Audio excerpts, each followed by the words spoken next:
Hey everyone, off the mic Sports Network here. We're talking about the other matches here on the card. Well, first of all, I'll give it its due justice. DIY versus Motor City Machine Guns. It was a fine match, but it really was almost like a palate cleanser after the Women's Royal Rumble. Nice showing. It was more than anything. I was just happy to see those four guys in front of 70,000 people, especially Sabin and Shelley. That's awesome. And Street Profits coming back, being the SmackDown Tag Team division is really really interesting right now because you've got Pretty Deadly is made an appearance. Yes, boy. You've got Berto and Angel, Los Garza. A lot of people popped for the Angel Garza pants pulling off spot, which has come back and made an appearance. Yeah, and obviously DIY being the champs, you got the Street Profits and Motor City Machine Gun. So that's very cool.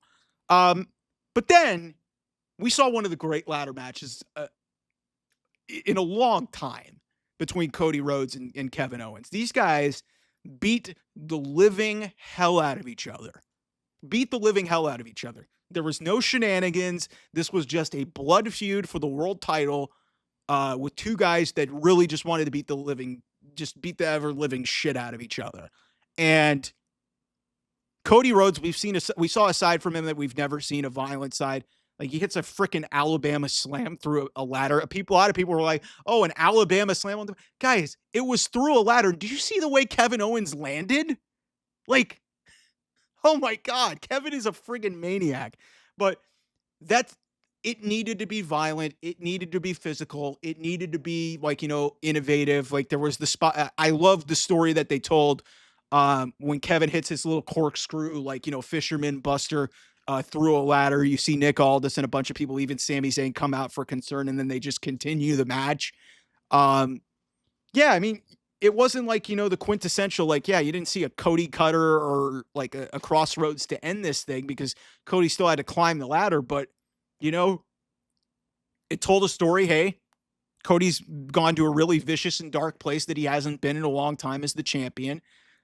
Kevin Owens is a crazy motherfucker and did a bunch of crazy shit in this match. I'm not surprised that these two guys tried to kill each other effectively.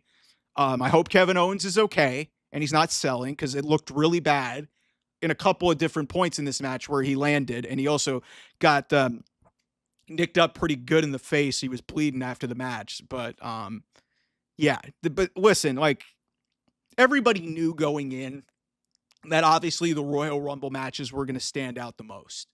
But when you look at what this ladder match really did, I think this feud in particular has been outstanding. From where it was in August at Bash in Berlin as sort of a throwaway, and then implementing the whole Roman Reigns element of this thing. You've now got the Sami Zayn side of things that played into it. I'm glad that Sami didn't pick a side in this match. I'm glad that Randy Orton wasn't involved. It was just Kevin and Cody just beating the crap out of each other. This is what it had been building to the whole time. Cody getting pile driven and Randy Orton getting pile driven to get to this point. Just the level of animosity, you could feel it. And just seeing the level of violence in this match, it was the right kind of violence in terms of storytelling. It wasn't just spots to just, create drama. There was a story here.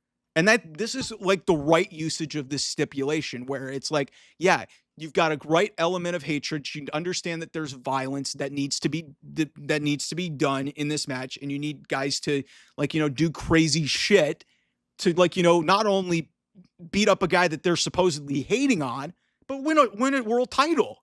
This was so well executed. One of the best ladder matches that I've seen in a long time. Credit to Cody, credit to Kevin, credit to the people who booked this thing. Almost everything in this match hit for me. And the right guy won. I know some people are going to be disappointed that, hey, this whole Kevin Owens arc and this heel turn led to nothing. Listen, if they were gonna book Kevin Owens to be the world heavyweight champion or be the WWE champion, they would have done it at Saturday night's main event. He wasn't winning here. That's the only downside really of this whole thing, is that it was pretty obvious that Cody was going to win this match. But still, it didn't take away from the fact that this was freaking awesome. Two of my favorites in WWE. This is honest. I don't think people have recognized how great this feud has been. There's been a lot of tension on Drew and Punk And then obviously, you got the bloodline stuff going around. I mean, Judgment Day's been out there. A lot of people have kind of frowned upon this story with Owens and Cody, from them being friends and this being like a 2-year long like arc to get to where they were at this Royal Rumble was really awesome. Also, Kevin Owens, I think he's like 1-5 at Royal Rumbles in title matches. Like he doesn't win. He had the one retention in 2017 over Roman Reigns of the Universal title, and that was because Braun Strowman got involved in that match. Outside of that, he doesn't win title matches at the Royal Rumble. He just doesn't do it. So, but yeah, this was awesome. I really enjoyed this. Great show all around. Very long. I think a lot of that had to do with how long the Rumble matches were, but this ladder match was as good of a match as you're going to see, as good of a ladder match as you're going to see, maybe ever. That's about as high a praise as I can say. Like, it's just because it wasn't just, like I said, it wasn't just spots. Every single one of these moves that were hit in this match, they mattered. They mattered. It wasn't a bunch of bullshit and a bunch of destroyers where they don't just kill it, where they just, do shit, and then it leads to nothing. There was an actual story going into this match. There was a purpose in doing this match. They wanted to commit violence. They wanted to take themselves to their limits. And it not only was that they hated each other, this was for the world title. So credit. This was awesome. Great stuff. Anyway, a lot more coming during the week. It's going to be Super Bowl week here on the channel, so we'll have a lot of stuff here. Thanks to everybody who subscribed, watched the watch along, everything. I appreciate it. Thanks so much. I'll see you guys soon. Bye-bye.